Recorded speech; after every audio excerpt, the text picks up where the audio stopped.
Ladies and gentlemen, we are getting close to time. If we could have the candidates come up on the stage and everybody else grab your water and come have a seat.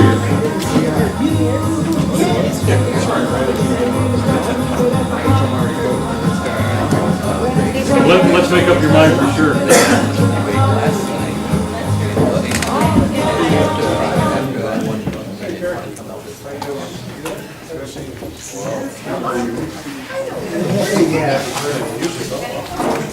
Are you going to give those guys microphones? Yes. Well, we need one more microphone. They can pass them back. Make sure they're turned on. There's a switch. You know how to turn the microphone on. Sure. Slide it up and all. Did you turn your phone down? Oh, no, hold it. And lost.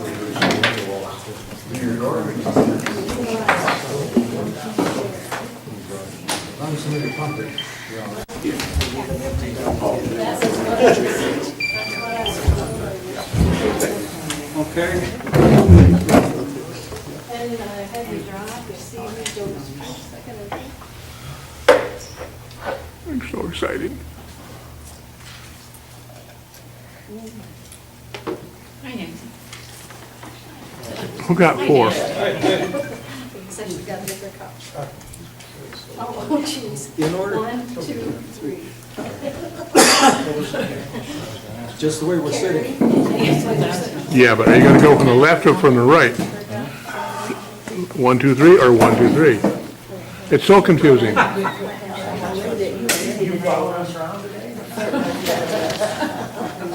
Okay, cool.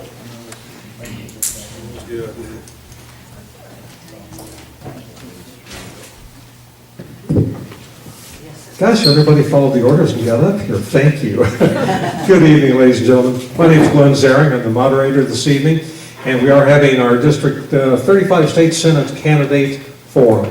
We really appreciate you being here and appreciate the committees for bringing us together. We are going to, in the manner of most of our forums these days, we're going to have a very structured forum, and that is make it fair for each of our candidates to answer the questions.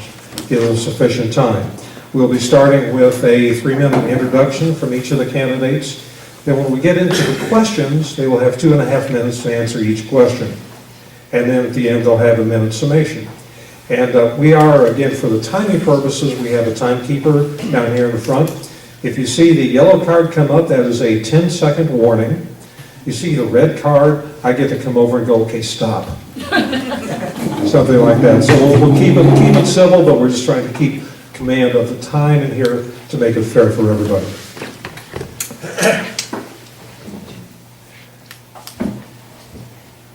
We have, I'm just looking through some of our requests here. We are asking that we avoid any applauding, wild cheering, hooting, hollering, and things like that, for your favorite candidate.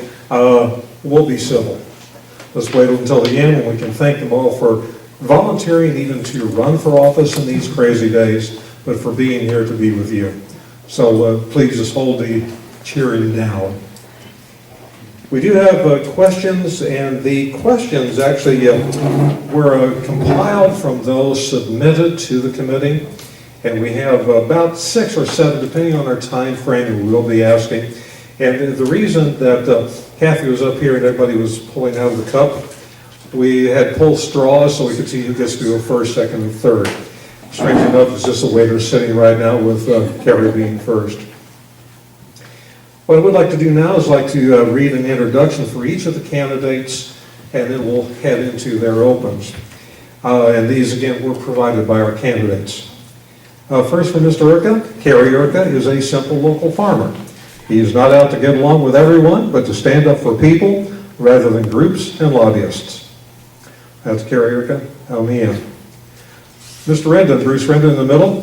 He's proud to be a longtime resident of this very large 35th State Senate District, living in Lake City since 1982. He has raised his family, started his business, and ran a farm in Mishawaka County. As your state senator, he says you will have his commitment that he will stay true to our Northern Michigan values and fight for the people that he represents. And in the end, we have Ray Franz. Ray was elected to represent the 101st House District in 2010, and he served 3 terms in the House. He chaired 2 important committees, Regulatory Reform and Military and Veterans Affairs. In his 3rd term, he was unanimously elected by the House to serve as the Associate Speaker Pro Tem. Known as a constitutional conservative, he is running to replace Darwin Boer. So once again, we just very much appreciate them being here. And with that, let's go into our open questions, or opening statements. Again, 3 minutes. Mr. Urka. Yes, my name is Kerry Urka, and I'm the amateur up here among us. And it was just kind of simple that when I threw in $100 and signed up for this, I moved away from the back of the room all the way up to the front. Nobody much cared what I thought when I sat in the back. Not that I think that they care about this anymore, that I'm up here. But as he said, that I'm kind of interested in advocating for people more than groups. When I go down there and sit in on hearings and sit on different things, there's a lot of groups that are well represented. And what isn't is kind of the individual. And I think there's a tendency for a lot of people to think that this swamp is all in Washington with Trump and the gang, and a lot of it is in our state offices. And which I don't really think so. That I'm a believer in government. I kind of come off like an anarchist, but I'm really not. And but what I think is, to tell you the truth, is that while a lot of this is a real smokescreen, we get a lot of stuff at local level that gets blown through. And we got a lot of organizing that's going on that's really going to come to fruit here in a little bit. And it comes from generations in some cases of infiltration through civil service and some of these other positions, where that the little guy don't stand a chance, and that when something goes wrong, he doesn't have a place to complain. The very people that are complicit in the action is one that I'm supposed to be complaining to. So I'm kind of at my wit's end with some of that, and I don't know what else to do. But I'm going to be back here again 4 years from now, 2 years and 4 years from now. In some of these races that look like they're uncontested, and we got a lot of them. And there should be a dozen people sitting up here instead of 3 of us.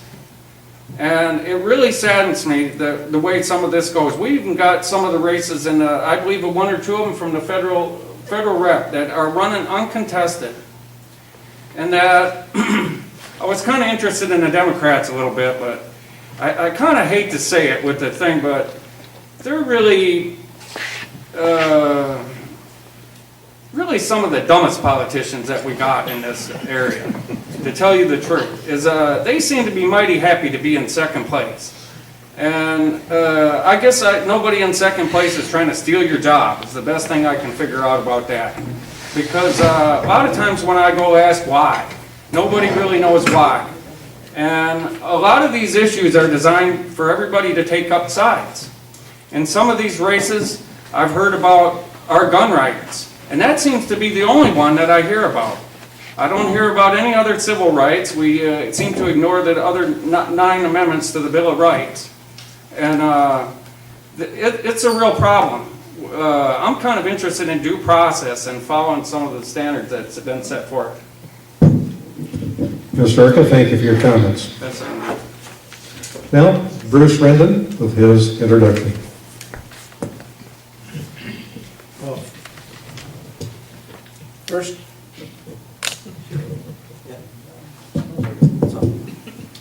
first of all, I want to say thank you to all of you for being here this evening and allowing me this opportunity to introduce myself to you. Some of you folks I have met through the last several months, but anyways, a little bit about myself. I'm from Lake City area. My wife and I have been there since 1982. Dare and I have been married for almost 47 years. It will become April. We have 2 grown daughters and 3 grandchildren.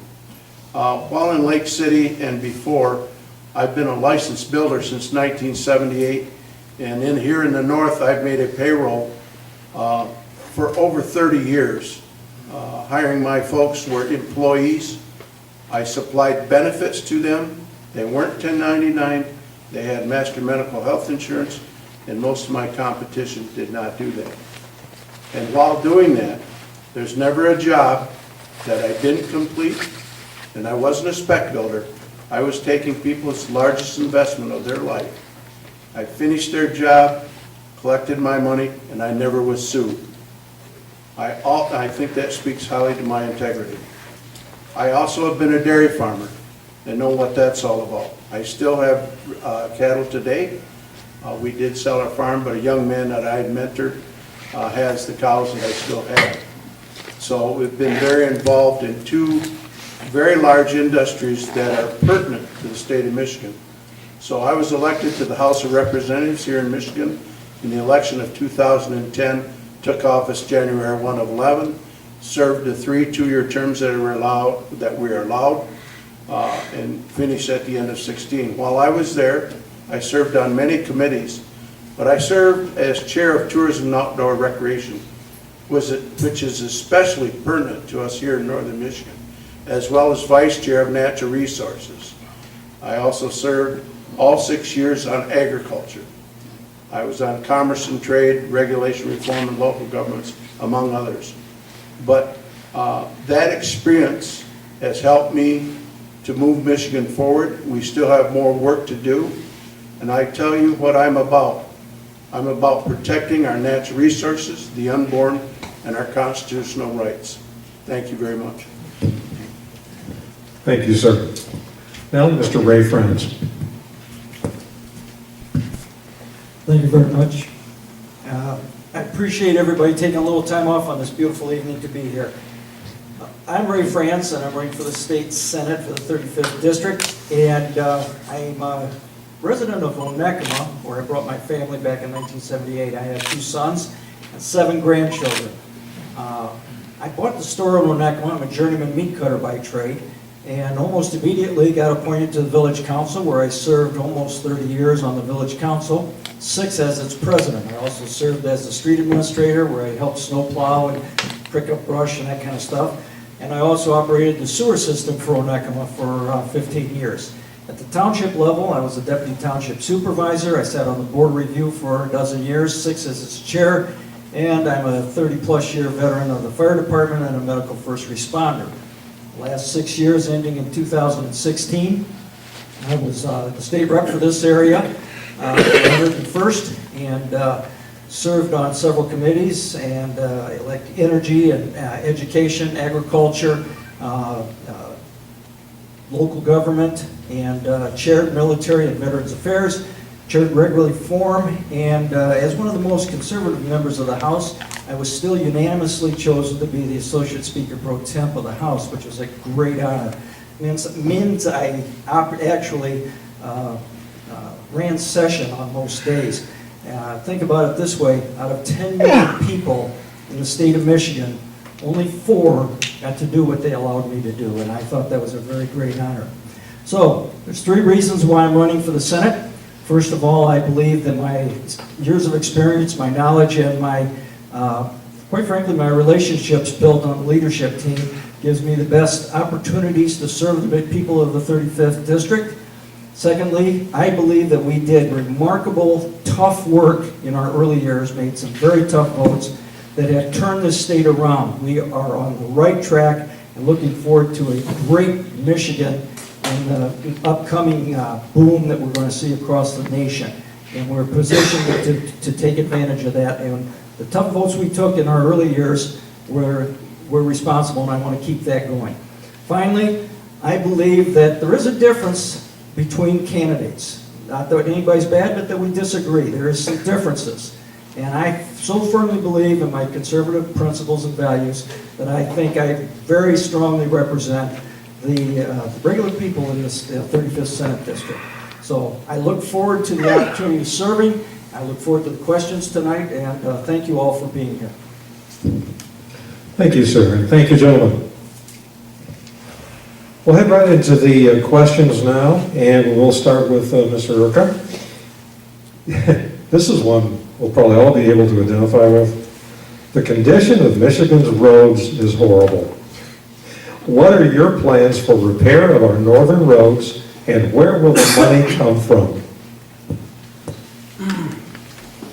I know it's not real popular to advocate for a gas tax, but I think they're gonna probably have to do that. Microphone?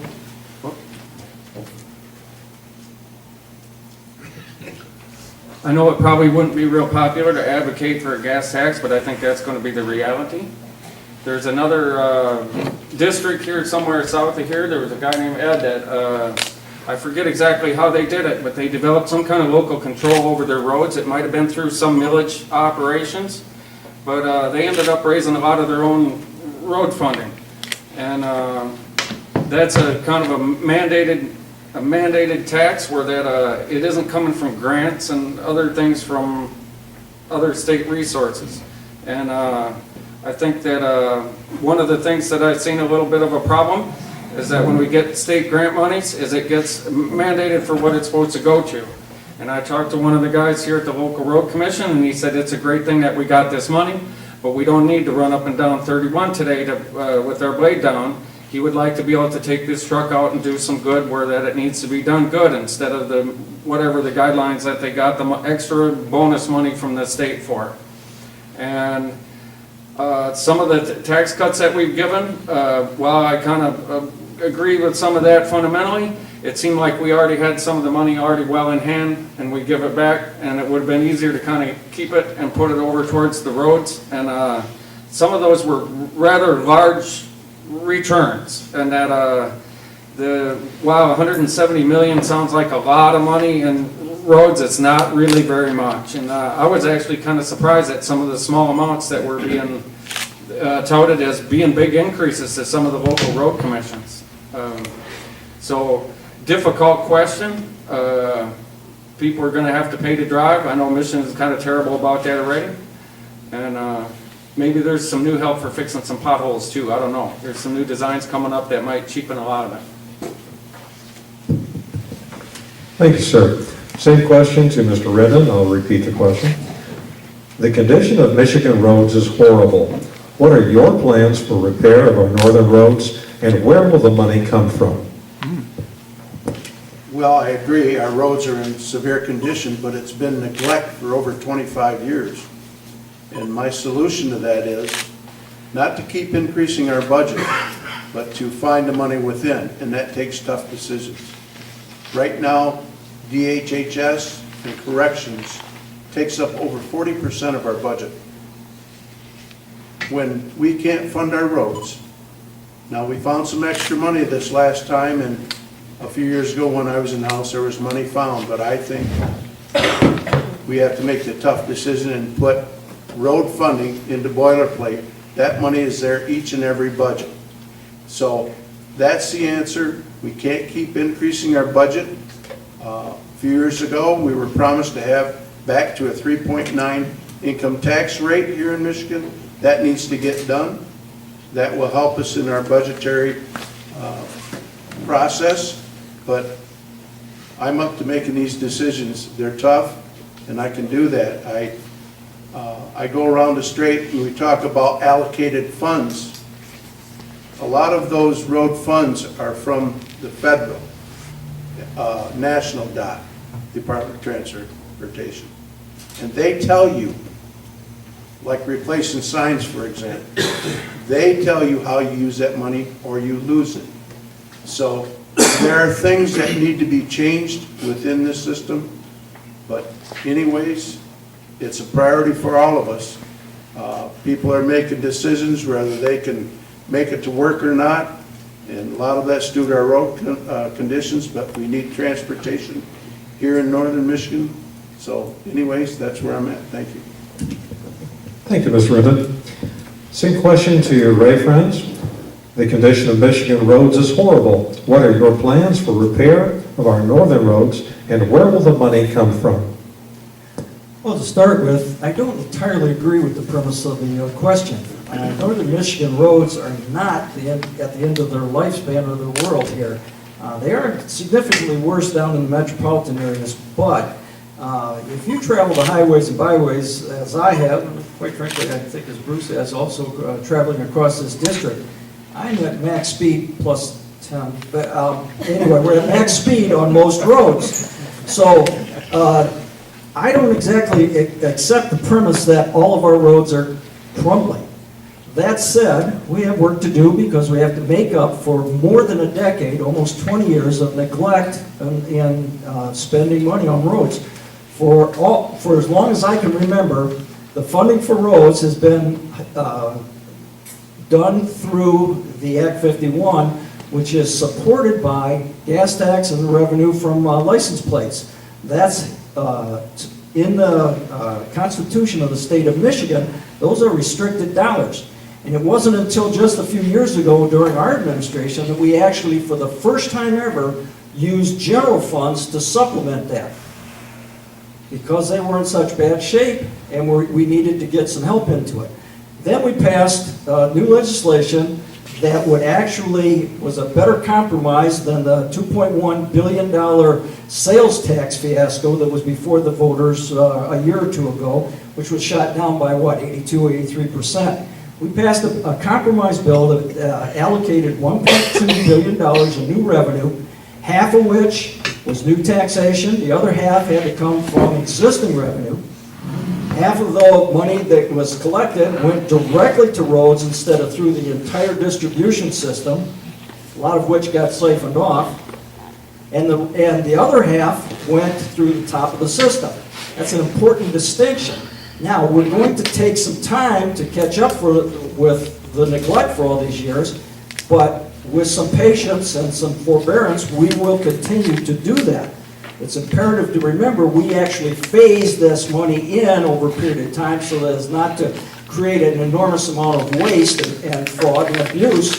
We actually phased it in, and we're starting to see the benefits of that as the full phase-in has taken place. So I think if we're a little bit patient, we will make up for lost time in a very short period. Thank you. Gentlemen, we have the next question, and I'm going to be rotating the question based upon the way they drew these straws. So this question will first go to Mr. Rinman. On the November ballot, voters in Michigan may have the opportunity to decide if they support legalizing the recreational use and possession of marijuana for persons 21 years of age or older and enacting a tax on marijuana sales. If this law passes, what do you think are the implications for our state? First of all, I can tell you I'm absolutely opposed to recreational marijuana. Why am I? It'll be devastating to our insurance companies as far as coverage, the liability of our law enforcement, our businesses that can be affected by that, and our youth. It's a wrong message to send to our youth. Medical marijuana is one thing. I've personally met people that has help from that. But recreational marijuana is a disaster. If it passes by the public, then the legislature needs a super majority to make any changes to that. And so it is critical, in my opinion, that we, the public, get out there and inform the rest of the people that support this, that this is not good for the state of Michigan. Thank you. Thank you, sir. Mr. Franz, same question. On the November ballot, voters in Michigan may have the opportunity to decide if they support legalizing the recreational use and possession of marijuana for persons 21 years of age and older and enacting a tax on marijuana sales. If this law passes, what do you think are the implications for our state? I am opposed to this piece of legislation or initiative, ballot initiative, for several reasons. First of all, if you study what's happened in Colorado, Washington State, and Oregon, you can see the impact, the negative impact that we have with this. In Colorado, 83% of, there's been an 83% increase in poison control requests for youth. 8th grade to 10th grade use in high school is up significantly in all of those states. Many of those states are seeing as much as a 17 to 20% increase in fatalities, and for no other reason and no different reason than they have changed the law on marijuana. Surrounding states aren't seeing the same kind of increase, so it can really be focused on that issue. The impact is significant. The difference, of course, marijuana people say it's the same as alcohol, and it's not. THC stays in the system for 30 days or even longer, sometimes much longer. That impacts how you react down the road. We do not need another intoxicant in our society to further jeopardize our moral fiber, to be honest with you. This is an impact that's going to affect the youth of our state. It's going to impact the people of the state. It's going to impact business in this state. This will be a detrimental effect to the entire state. And don't believe for a minute that it's inevitable. It wasn't too long ago, if I recall, that Ohio actually turned down widespread recreational use.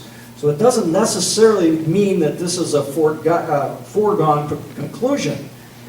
This is an important vote for the state of Michigan. And I urge everybody to please talk to your friends and your relatives and get people out, because the marijuana people, the one that want this, are going to be voting in large numbers. It's going to be forced on our society if we don't take action. And it's going to lead to dramatic changes that are not acceptable, quite frankly, to our society. So please get involved and follow up on this. Thank you. Thank you, Ms. Franz. Mr. Urquhart, the question: on the November ballot, voters in Michigan may have the opportunity to decide if they support legalizing the recreational use and possession of marijuana for persons 21 years of age or older, and enacting a tax on marijuana sales. If this law passes, what do you think are the implications on our state? I think if you got them, smoke them. I'm definitely in favor of legalization. This has been abused by law enforcement, by lawyers, by various people for a long, long time. It's been used to collect information on landowners, to develop profiles that have been shared amongst attorneys in estate cases, and it's really kind of sad that that's all happened. I'd like to see some kind of unbiased study, really unbiased study, about what the actual danger is to the public from doing this. For I don't know how long, we've allowed 100 proof whiskey, driving people insane, driving people to murder, driving people to crazy driving, and this is legal, and we collect a lot of tax money on it. Cigarettes are poisonous, kill hundreds of thousands of people every year, are so addictive I've seen people that can't quit smoking when they're dying of cancer. And this whole issue has become just an absolute farce, and it's being taken out on a lot of people that don't deserve it. And if we can collect some tax revenue on it, that's fine. But I think we ought to definitely make growing a few plants for personal use not a felony, which it is now. And all those people that are charged with that get to have investigations run under the Felony Investigation Act. So pretty quick we can take and start finding out everything about everybody. And this has been used as a tool to do this, and it's wrong. Thank you, Mr. Urquhart. The next question, we'll begin with Ray Franz. No-fault auto insurance reform has been a thorn in the legislator's side for years. Everyone seems to agree something needs to change, but there's never been agreement on exactly what or how. What will you do to reform our no-fault insurance problems? No-fault reform is my number one priority. It's one of the few reforms that we have not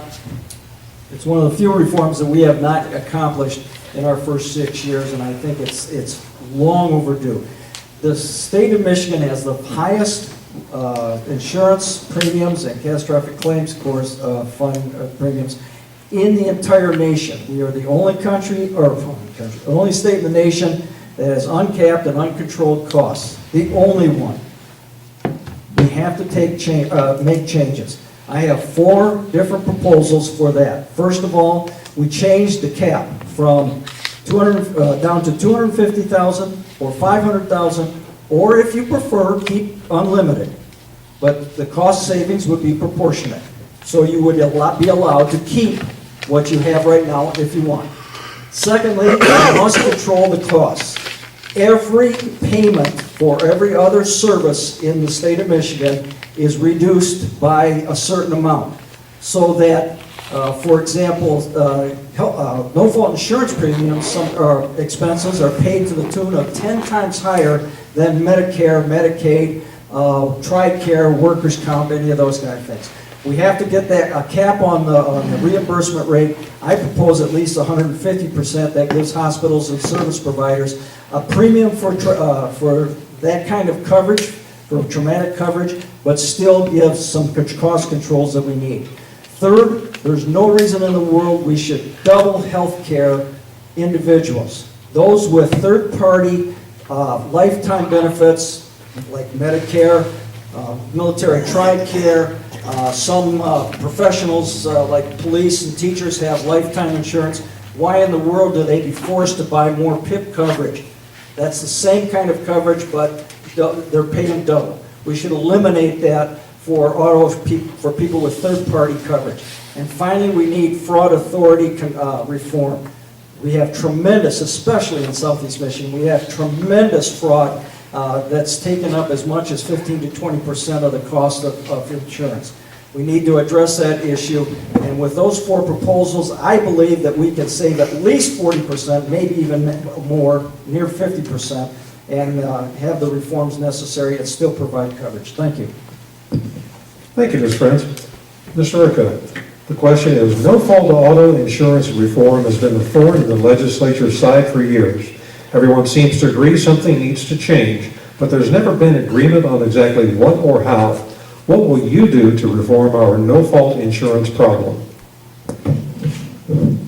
Yeah, I kind of agree with Ray on a couple of those ideas. One, I think there needs to be hard questions asked to how come this got out of hand like this. I know insurance in general, the self-payers pay 10 times what the medical providers can seem to negotiate off. I know I had an MRI, and my cost share of a 10% deductible was $600, and Blue Cross paid $495 for the other part of the $6,000 bill. And I was just kind of wondering, how come our auto insurance companies can't negotiate some of the same rates? It seems like if we can give a 10 times discount rate to one of them, that we can certainly allow these people to negotiate some cost savings on their own behalf. Other than that, I don't know what the answer is, other than the fact that when you get a bunch of candidate survey forms, there's quite some pointed questions about how much I support this industry, the insurance industry. And they want to make sure that some of them are kind of rather intimidating, to tell you the truth, that we won't support you if you don't agree with this, for sure. And in fact, there's a lot of the candidate forms that are like that. And so that I don't agree with all of those. Some of them I feel like I need to outright lie on. I really do. So with that, I'm kind of babbling. Thank you, Mr. Ricca. Mr. Rendon, the question is, no-fault auto insurance reform has been a thorn in the legislature's side for years. Everyone seems to agree something needs to change, but there's never been agreement on exactly what or how. What will you do to reform our no-fault insurance problem? Well, first of all, I will say Ray answered this correctly in his information that he gave me. I was there with him during the 6 years that we served together. But some of my personal experience while there, this issue has been down there for over 20 years. And this current legislature claim they come within 5 votes of doing it. I want you to know there was only 2 Democrats that supported.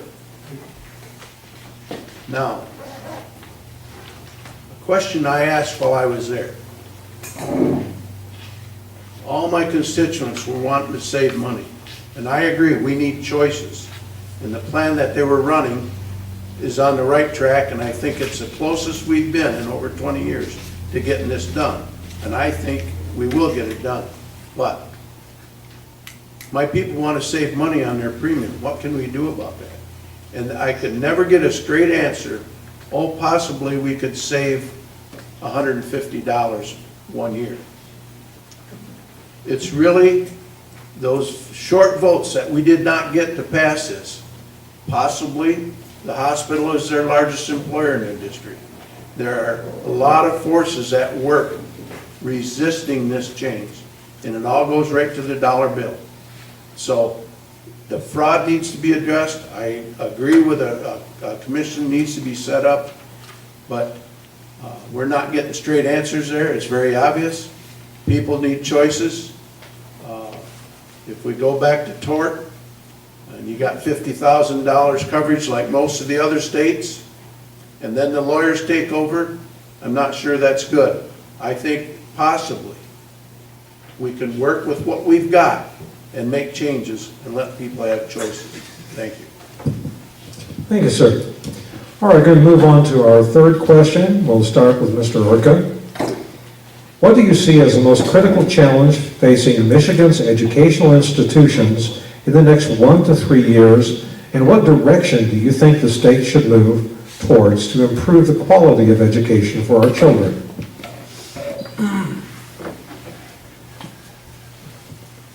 Another extremely complicated issue.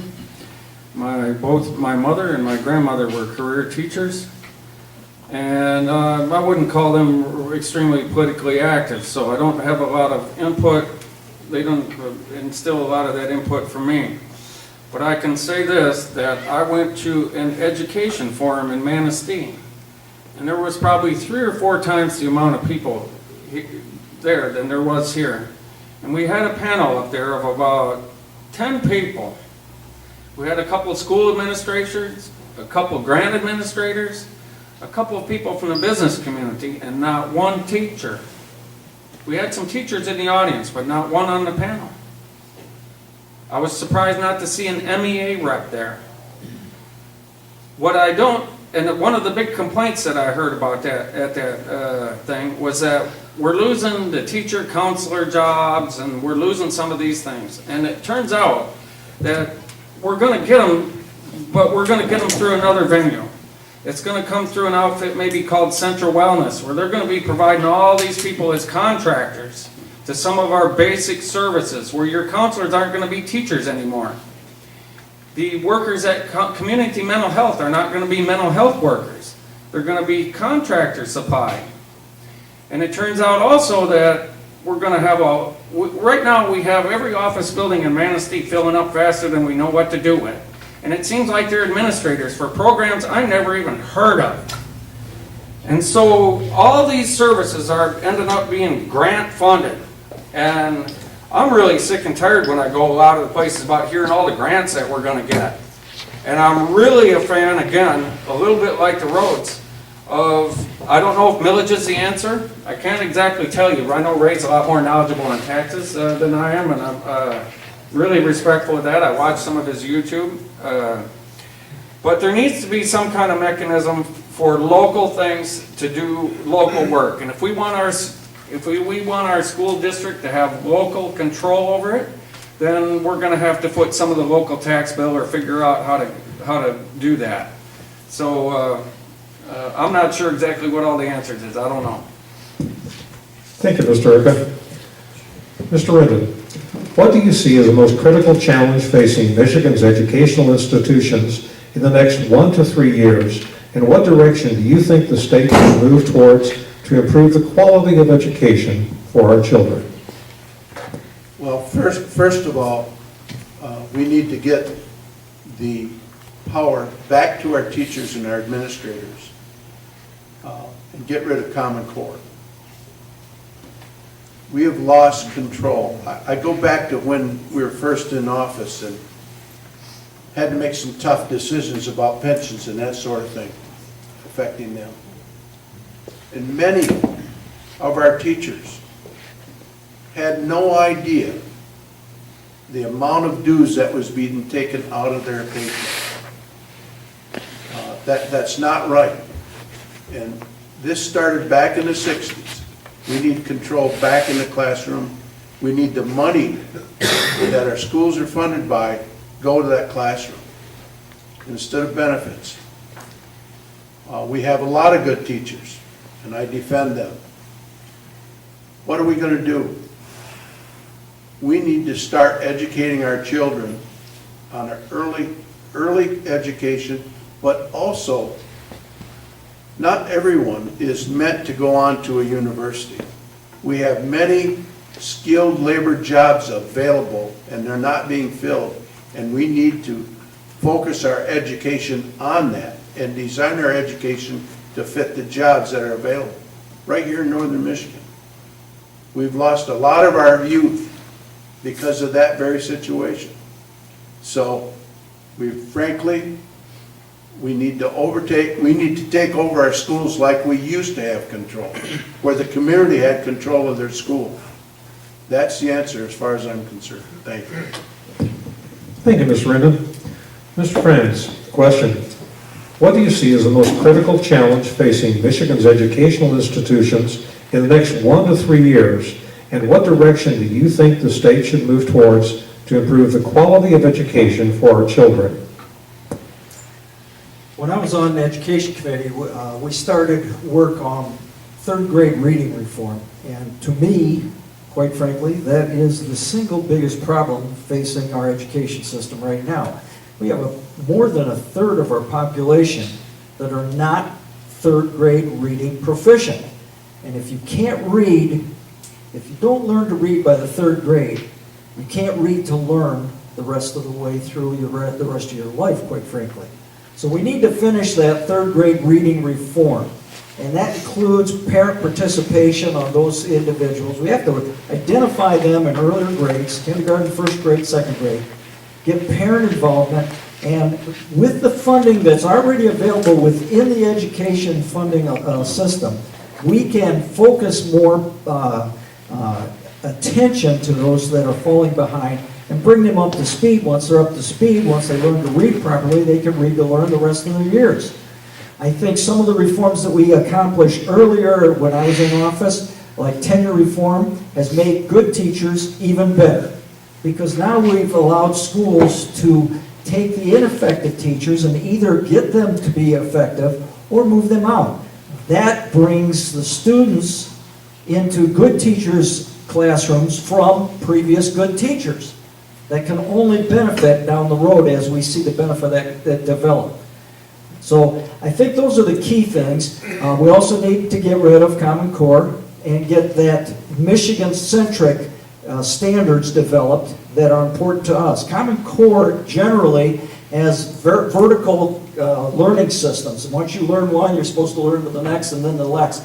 We used to learn horizontally, where you would overlap education, and to the benefit of people, they would overlap, renew, and expand, overlap, renew, and expand, and continue to learn that way. That is a far better system, in my humble opinion, and I am not an education expert by any stretch, but it appears to me that that works more effectively than the current system. So we need to do those reforms necessary in the standards, bring up third grade reading standards, which are critical to everybody learning, and continue on making our schools better. Thank you. Thank you, Mr. Franz. The next question, we'll start with Mr. Rendon. This is a little bit longer question. If you need me to reread it, I will do so. This November, Michigan voters may have the opportunity to adopt the Michigan Voting Policies and State Constitution Initiative. If passed, the constitutional amendment would implement no reason absentee voting, giving military members additional voting time, let citizens register to vote at any time, even the day of the election, allow straight party voting, and protect secret ballots. What are the key elements in your position on the value to Michiganders of this initiative? Well, I'll be honest, I have not put a lot of thought into this. I know this, fraud in our elections, and I want to say with our current system. I had a conversation with our current Secretary of State after the 2016 election, and I said, Ruth, you're partly the reason that President Trump won Michigan. She said, what do you mean? She had purged over 800,000 illegal votes in the state of Michigan. 400,000 of those were dead. Anyways, I'm not so sure with the work that's been done that we need to relook at same-day voting, and there are things we already have in our voting system that you can vote. You can sign an affidavit. So I guess I'm where we're at with, I'm good with what we've got right now. Thank you. Thank you, sir. Mr. Franz, this November, Michigan voters may have the opportunity to adopt the Michigan Voting Policies in State Constitution initiative. If passed, the constitutional amendment would implement no reason absentee voting, giving military members additional voting time, let citizens register to vote any time, even the day of the election, allow straight party voting, and protect secret ballots. What are the key elements in your position on the value to Michiganders of this initiative? While I support some of those proposals or parts of that proposal, I hesitate to put this as an amendment to our state constitution. That's when you start messing with the state constitution and putting in things like this, we start to see problems develop down the road that are unanticipated. And we saw that with the initiative for medical marijuana, and what we had to do to make changes there were just dramatic and very difficult to accomplish. Do I support same-day registration? And I think that's what you're referring to, not same-day voting. Same-day registration, absolutely not. Any no fault or no reason absentee, I do not support that. I think it's imperative that people take their voting responsibility seriously, and it's not just an effort to make it the easiest thing in the world to do. It's a responsibility as citizens. We must take it seriously. It's not something that we just make easy so that we can just willy-nilly do it the easiest way possible. That's something we must make, quite frankly, take more effort and more intelligence to do, instead of just something that we make it as easy as possible so that anybody can do it without any knowledge or anything else.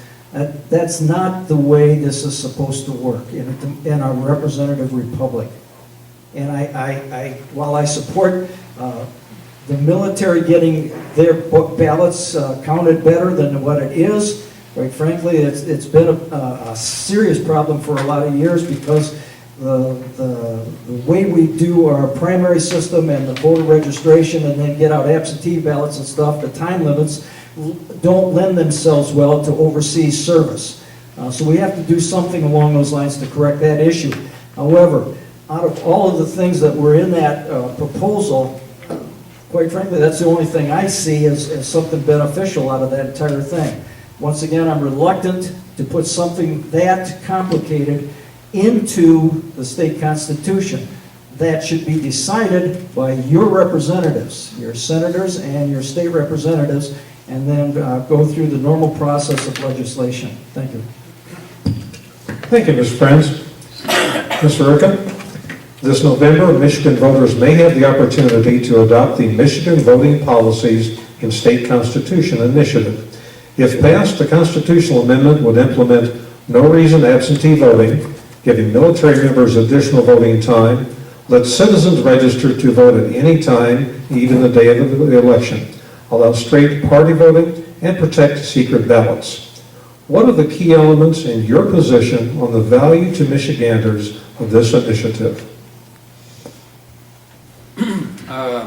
I'm not real knowledgeable. I tend to agree with most aspects that Ray was talking about. I'm kind of a moderate Republican, I suppose. It's kind of hard to be a passionate moderate. It's kind of an oxymoron. But to tell you the truth, I don't see how a bunch of 16-year-olds couldn't do a better job sometimes. And I realize that we got to have a limit on voting, but the people that are sitting in this room are probably more concerned and more educated and better informed than most people are. And we say that, well, 16-year-olds don't have the experience or the know-how or whatever it is that it is. But as I look out, I see people that vote for stuff they don't even believe in, and they don't even know why. They heard a soundbite on the news or on the TV, mostly in commercials, and they jump right on that, and they don't necessarily know what they're even voting for half the time. So when we talk about lowering the age limit, I think the sooner we get young people involved in government, the better. And I think part of that was to allow some early, there was a part of the this act was to allow some early registration, they called it, so that they could register, I believe, at the time of, they get their driver's license, but it didn't take effect until they were 18. And that's fine. I think the more people that we can get to vote, the better off we're going to be, one way or the other. And I guess I had something I thought was going to be real profound, and I guess maybe I don't. Thank you, Mr. Rucka. The next question, we'll start with Ray Friends. Michigan is one of the states hardest hit by the opioid epidemic. According to the Michigan Department of Health and Human Services, 1,257 Michiganders lost their lives to opioids in 2015. That is the most recent year for which comprehensive data is available. Michigan ranks number 10 in the nation for opioid pain medical prescriptions. What can Michigan do to combat the opioid epidemic? Well, the Michigan legislature has already approached this item with some reforms just recently. And I am reluctant to put too many more restrictions on doctors and patients, that relationship, because quite frankly, while the opioid epidemic is important right now, and it currently is the issue du jour of the public, we have to maintain the integrity of the doctor-patient relationship. In most cases, the doctors know or should know what is needed and what the response will be and how to react to it. We start putting the state involved in the middle of that relationship, saying they have to go back every 6 days or every 30 days at a cost to the patient. Now you're affecting how this whole system works and the relationship between doctor and patient. Is there abuse? Absolutely there's abuse. We need to offer the opportunity for changes. But to get in the middle of that relationship is very dangerous, and I hesitate to put more regulation, more legislation in place to interfere with the doctor-patient relationship and the needs of the patients. Is there abuse? There is some. I think it's probably going to get better as the awareness gets better. This has kind of snuck up on us in the last decade or so. And I think if we get over this, if we get past the current stage of this abuse system and become more educated about it, and people become more attuned to what the issue is and what the ramifications are, I think we'll see a natural reform take place both within the medical community and within the general population. But we have to get serious about recognizing it. As a medical first responder for a lot of years, we used Narcan quite a bit in my early years on a lot of abuses of other drugs that are now tapering off. So quite frankly, this is just another issue of the moral fiber of our country that's going to be deteriorating as we see more intoxicants being initiated into our society. Thank you. Thank you, Mr. Friends. Mr. Urquhart, Michigan is one of the states hardest hit by the opioid epidemic. According to the Michigan Department of Health and Human Services, 1,257 Michiganders lost their lives to opioids in 2015. That's the most recent year for which comprehensive data is available. Michigan ranks number 10 in the nation for opioid pain medical prescriptions. What can Michigan do to combat the opioid epidemic?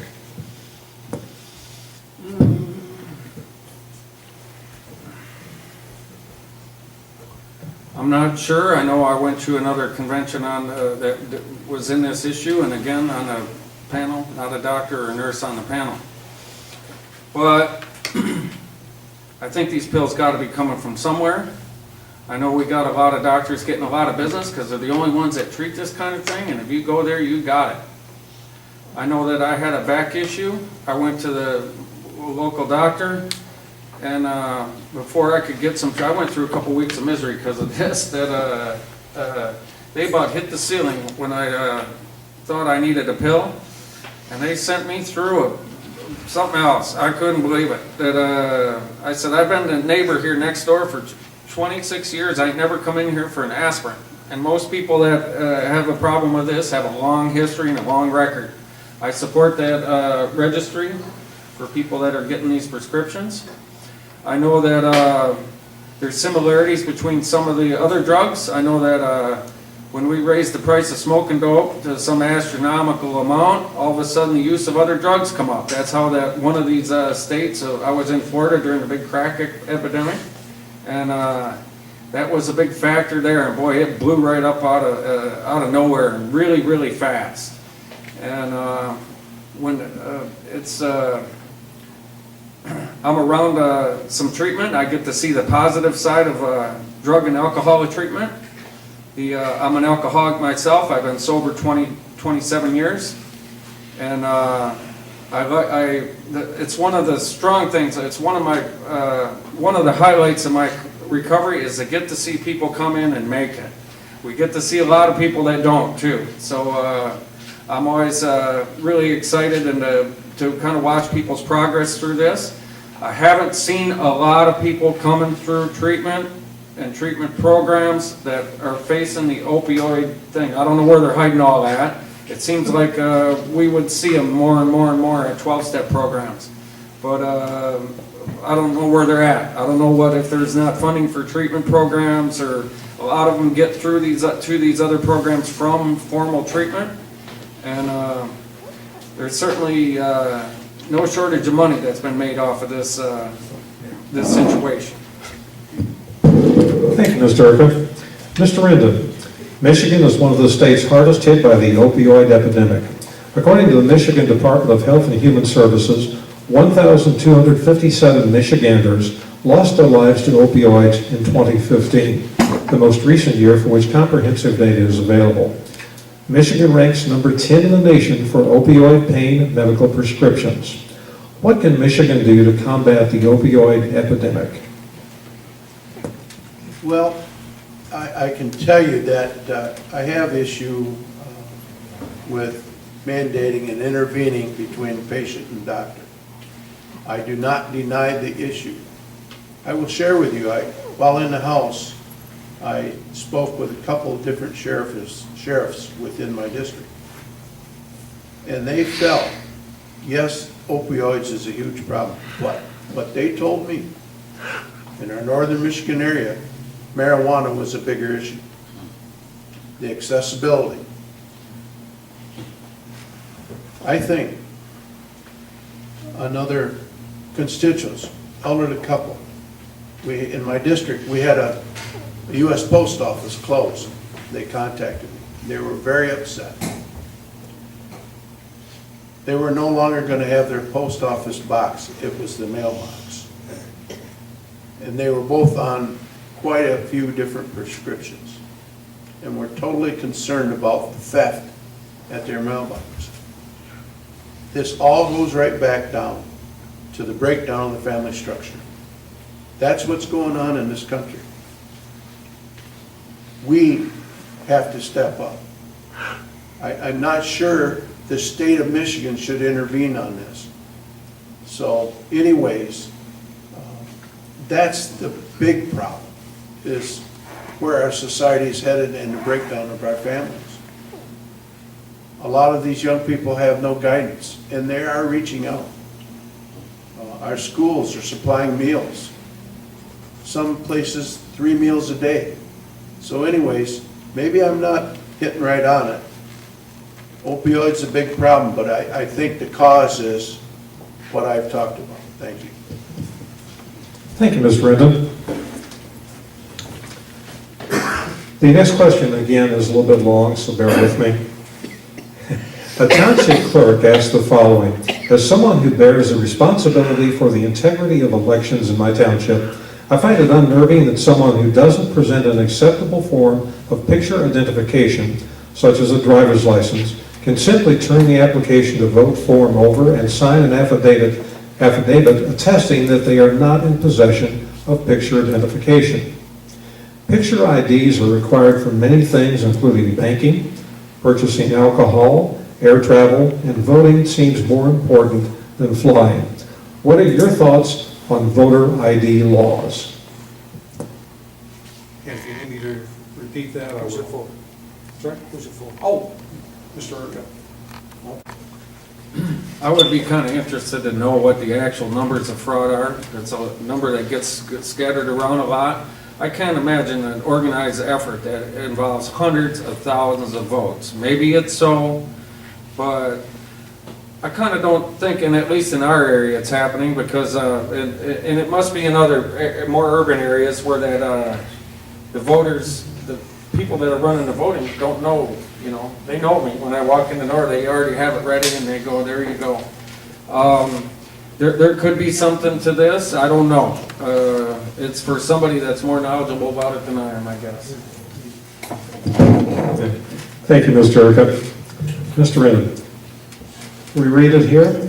A township clerk asked the following: as someone who bears responsibility for the integrity of elections in my township, I find it unnerving that someone who doesn't present an acceptable form of picture identification, such as a driver's license, can simply turn the application to vote form over and sign an affidavit attesting that they are not in possession of picture identification. Picture IDs are required for many things, including banking, purchasing alcohol, and air travel. And voting seems more important than flying. What are your thoughts on voter ID laws? Well,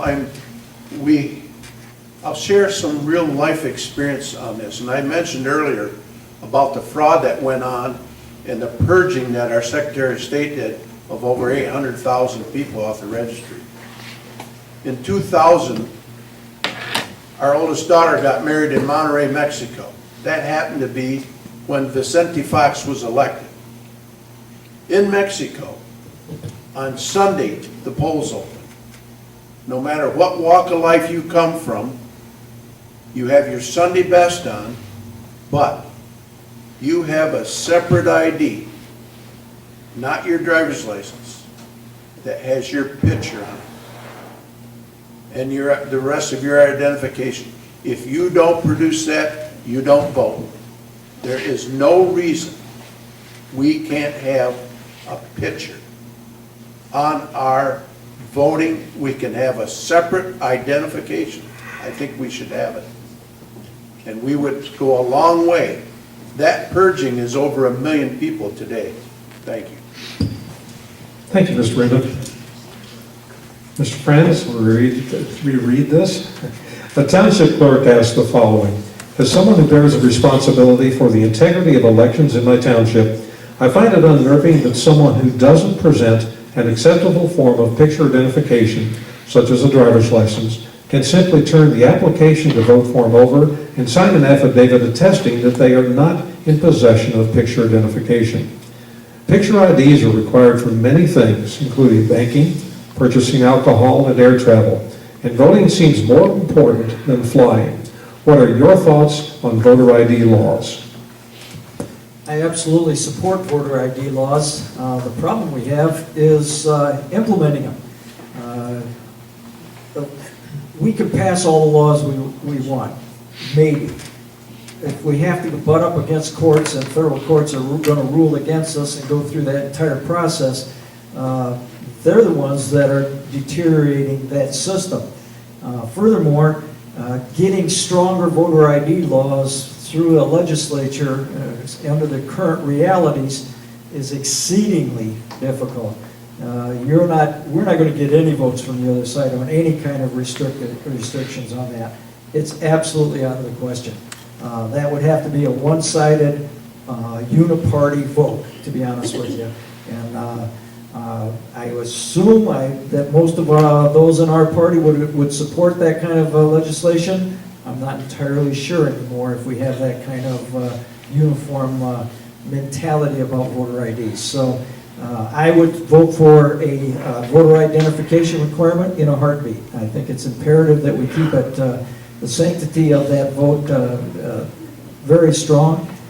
I've been through a recount. I know what's involved in what gets done with those ballots and how imperative it is that they get treated with the utmost respect and integrity.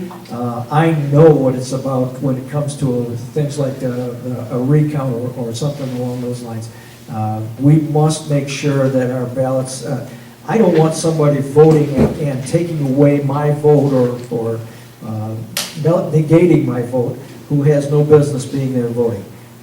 It's not that difficult to assume, and yet when that issue is brought up in the House of Representatives, you have no idea what gets said and what gets done. And telling you, they come out of the rafters, and it's a battle. Even to have any kind of restriction or regulation. I support what the Secretary of State's done so far, and we'll continue to do everything we can to make the ballot the sacred thing that it should be. Thank you, Mr. Friend. And those are the questions which were submitted and compiled by the committee. And now we'd like to go into our closing statements. And by the luck of the draw, Mr. Urka, if you'd like to be first.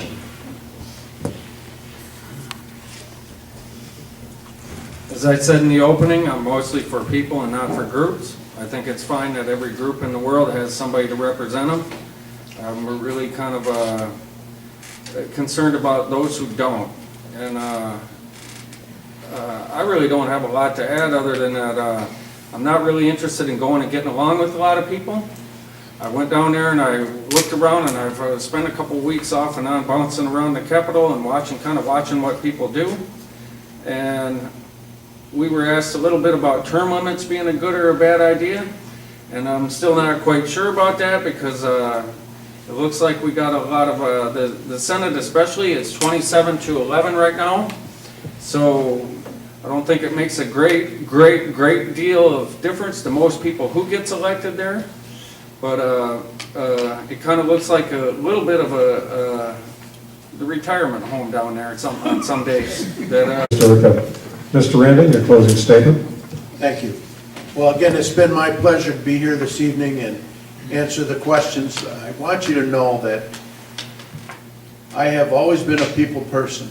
I come from the business of two successful businesses, dairy farming, milking cows and building houses. I know what hard work's all about. And that's what I will do for you in Lansing. I have a passion for this. I've spent my career, I'll be 67 years old in September. I have had a lot of life experience, and I think most of all, I'm about protecting our natural resources, the unborn, and our constitutional rights. You know, I'm asking for your vote on August 7th, and I thank you very much. Thank you, Mr. Randon. Mr. Franz, your closing statement. Thank you very much, Glenn. Thank you for moderating. Great job, as always. Kathy Scarlata, thank you very much to the Manistee Republicans for putting us on. Tony, thank you for the use of the hall and of 6333 of the FW Post. Thank you all, most of all, for being here. Took a pleasant evening off and came in to listen to this, and I greatly appreciate it. I'm greatly disappointed that one of the members, one of my opponents, is not here to make this a full forum for you. It is disappointing. But that said, I too would like to remind everybody that August 7th is the primary vote. It's exceedingly important that we turn out people. Historically, a primary vote in an off-season election is very low turnout. We need all the votes and help we can get. Thank you very much for attending, and I ask for your vote on August 7th. Thank you very much. Thank you very much, Mr. Prince. Ladies and gentlemen, that concludes our forum tonight, the Manistee County Republicans and the Tea Party. District 35 State Senate Candidate Forum with Ms. Carrie Urka, Mr. Bruce Rendon, Mr. Ray Franz. We thank you all very much. Now you can cheer wildly.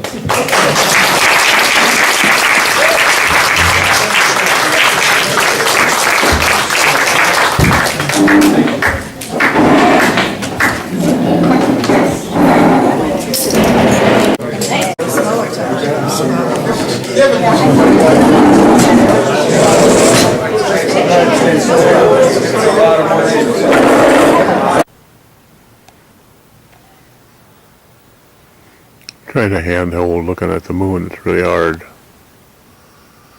We got a full moon tonight.